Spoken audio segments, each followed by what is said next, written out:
अब परमात्मा उसी समय प्रकट हो गए, यानी वो ये पुकार के अचेत हो गई, हे परमात्मा, हे गुरु जी मेरी रक्षा करो, मैं मार दी काल में, भूल बन गई मेरे पे, मुझे मेरा मंत्र याद नहीं रहा। परमात्मा वहां प्रकट हो गए, राजा भी आ गया, सचमुच है तो मरे गई। तो परमात्मा ने एक मंत्र सा बोला, लीला कर करी थी, बिरहुली मंत्र बोलते हैं उसको, और वो विस्तार दिया, लड़की रानी जीवित होगी। फूली नहीं समावे को भागी भागी फिर, हे मेरे महाराज आपने मेरी जान बख्श दी। परमात्मा ने कहा, बेटी आज तेरी 40 वर्ष की उम्र है, आज तेरा फाइनल था, तेरे आगे आयु नहीं है मनुष्य की, अब मेरे हाथ में है ये तेरी आयु, जब तक तू चाहेगी तब तक तुझे जीवन दूंगा, पर भक्ति करती रहना। 80 वर्ष की उम्र होगी, बुढ़िया होगी, कति नाड़ लल्लाएगी। तब परमात्मा आए कि बोल बेटी, अब क्या तेरा सतलोक चलने की इच्छा है? अकान जी तैयार बैठी हूं, कभी ले चलो प्रभु।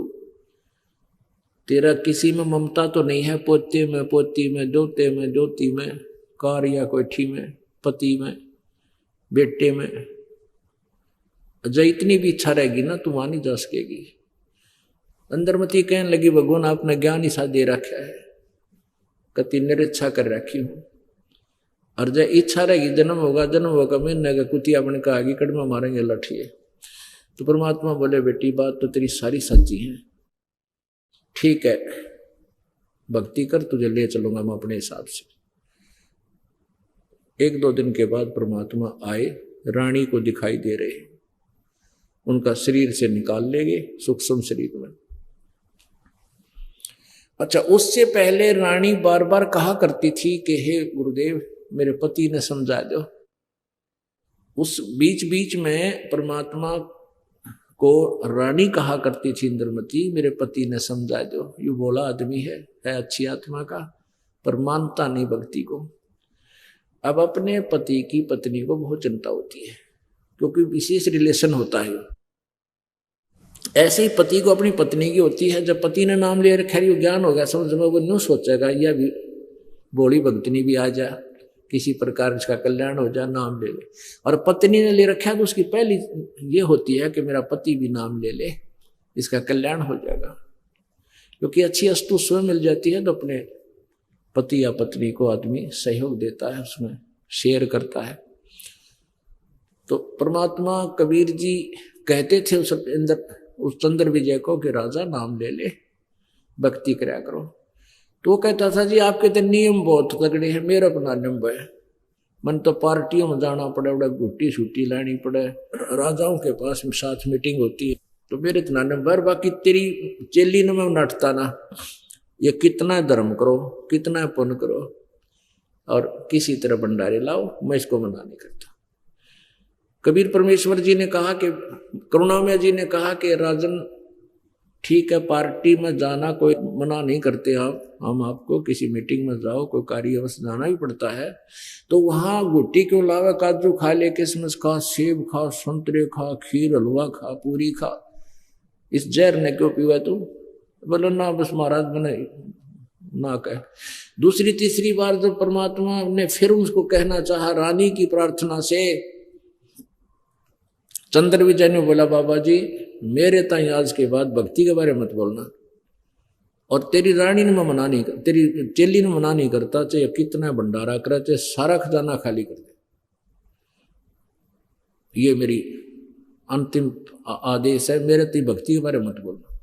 अब परमात्मा कहते हैं, कबीर पिछले पाप ते हरि चर्चा ना भावे, हरि चर्चा ना सुहावे, कह ऊंगे कह उठ चले ना और बात चलावे।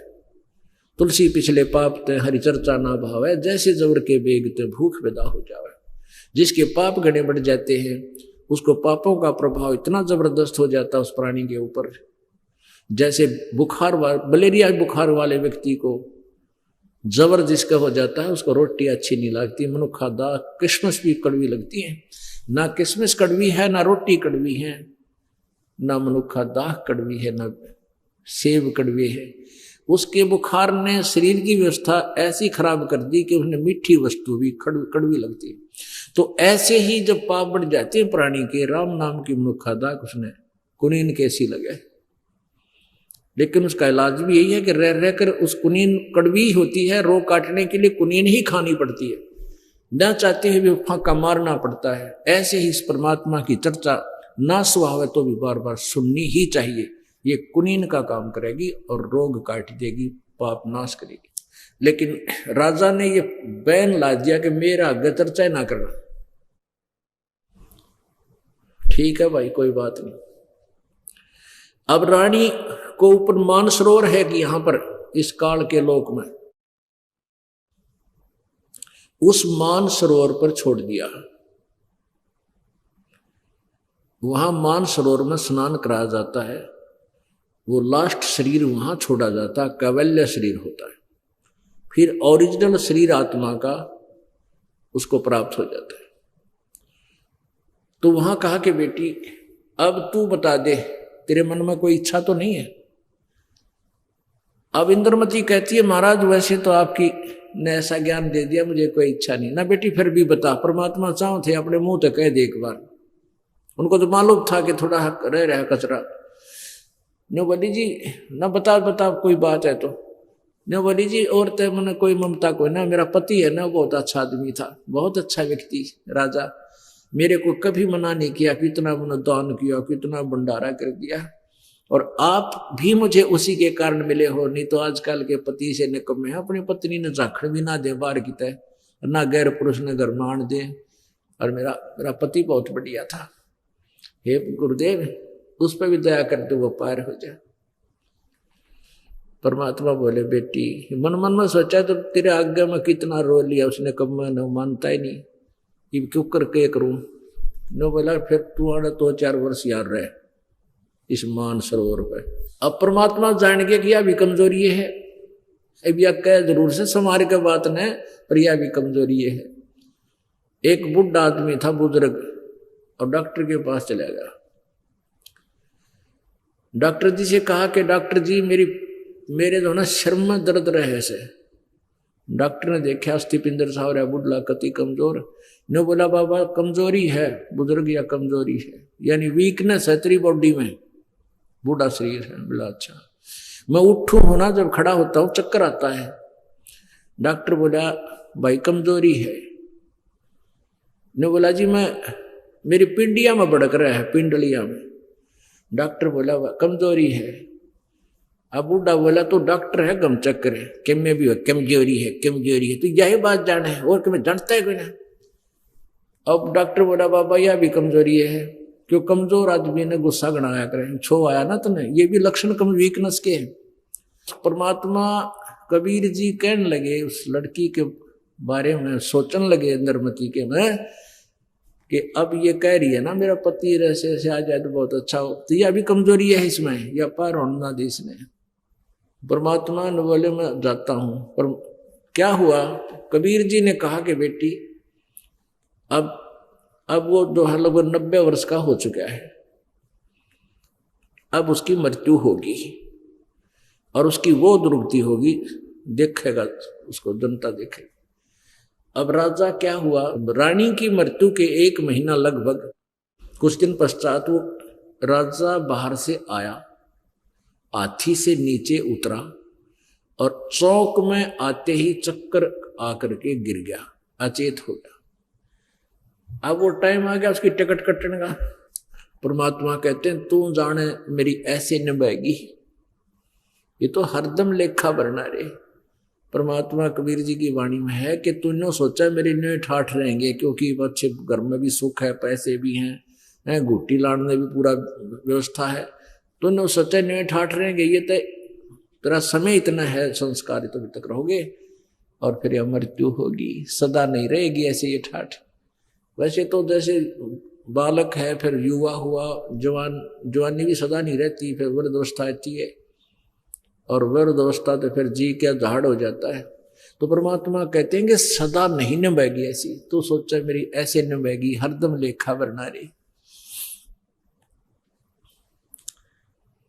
अब क्या हुआ, यम के दूत आगे और सूक्ष्म रूप में अंदर से उसकी जुबान बंद कर दी, अचेत कर दिया। उसको इतनी पीड़ा दे रहे हैं, उसको मार मार कर लठ भाले ठोक रहे हैं उसके, उस जीव को उस शरीर छुड़वाने के लिए। अब कोई किराए के मकान पर भी रहता हो ना, अपना मकान तो बहुत बड़ी चीज होती है, किराए के मकान पर भी कोई ले रहा और एकदम मकान मालिक कह दे इसने कल खाली कर दे, वो खाली नहीं करे तो कहा देखूंगा, दुख होता उसको बड़ा, ले अच्छा सेट हो रहा था, ये तड़के फिर कल फिर उठाने पड़ेंगे बर्तन, तो वो भी ना छोड़ कर राजी, किराए वाला भी। तो और इसमें तो ये परमानेंट मान रहे हम शरीर ने, ये तो छोड़ना बड़ी मुश्किल से, तो उसका लठ मार मार के भाले ठोक ठोक के अंदर से सूक्ष्म शरीर में पीड़ा बहुत होती है, तो उसको परेशानी पैदा कर रखी। और वो अंतिम सांस लेने खिंच खिंच के राजा, और टट्टी और पेशाब उस अफलातून उनकी दोनों निकल गई उस राजा की। अब परमात्मा ने कहा रानी देख बेटी, वो तेरे उस शेर की दुर्गति हो रही, जब तक राम नाम लिया नहीं अब के बिरान मिट्टी हो रही है बेटी, के करा, दुनिया मानती नहीं, जनता का के करूं मैं। अब रानी ने देखी जब अपने पति की दुर्गति, आंखों में पानी आ गया, कहने लगे भगवान अब आप जानो, आपका काम जाने, बतेरा आपने बहुत समझाया, मैंने भी बहुत कहा पर नहीं मान्या वो, देख लो दया कर दो मेरे दाता, आपका बच्चा है। अब परमात्मा ने बेरा था मरेगी इसकी गेला, जयू छूटेगा जो पार पड़ेगी इसकी नातिया भी रह जाएगी यहीं पर। तो वहीं से परमात्मा आए, सेकंड के अंदर पहुंचूंगा छनेक में, एक क्षण में वहां आकर खड़े हो गए चौक में। यम के दूता ने देखे भगवान आगे, वो उड़ गए जैसे चील, ये गिरज उड़ जाती है मुर्दे पड़ते हैं, ये पक्षी कौवे उड़ जाते हैं, दूर आकाश में खड़े हो गए। अब यम के दूत उसका टीटवा दाब रहे थे, वह छूटते और राजा होश में आ गया और देखा सामने गुरुजी खड़े, रानी के गुरुजी खड़े, चरना में पड़ गया और वो राजा ने दिखाई दे, वो खड़े यम के दूत, और ये तो इनसे डर कर गए, पैर पकड़ लिए, माथा टेका, मन बचा लो गुरुजी, बचा लो महाराज, मेरी रक्षा करो। न बोला रपला तूने इब कित गई तेरी घुटी छुटी, कितना समझाया था तने एक नहीं मानी, और मैं जाऊं इतना ते खाएंगे, देखो वह खड़े बोले हे भगवान तुम ना जाइयो, हे गुरुजी यहां से मत जाना, मेरी रक्षा करो मेरे दाता। परमात्मा बोले भाई मैं कब तक रहूंगा तेरे पास, कुछ भी करो। परमात्मा बोले भाई आज फिर वही बात आज है, नाम लेना पड़ेगा तने, नाम ले लूंगा जी, मैंने नाम दे दो, दीक्षा दे दो, मेरी जान बचा दो। आज नाम उसने मीठा लग गया, जब देख लिया ना टिकट भी कट ली, रात भी गया, तेरी दुर्गति भी करेंगे, ये गेर के कुटेंगे उड़ा, तो उपदेश ले लिया। न्यू बोला बेटा 4 साल तेरे मैं अपनी तरफ से बढ़ा रहा हूं, तेरी उम्र नहीं है, अरे 4 साल में जब भक्ति डट के नहीं करी ना, ये फिर आऊंगे यम के दूत। अब उसने तो आंखें देख लिया नजारा, नाम लिया, खूब डट के भक्ति करी, सब बच्चों को छोड़ दिया राजपाट, 4 साल के अंदर खूब भक्ति की परमात्मा की। कहते जीवन का थोड़ा ही बला दे सत सुमरण हो, और लाख वर्ष का जीवन लेखा देना, तब परमात्मा ने उन दोनों का मोक्ष किया। बोलो सतगुरुदेव।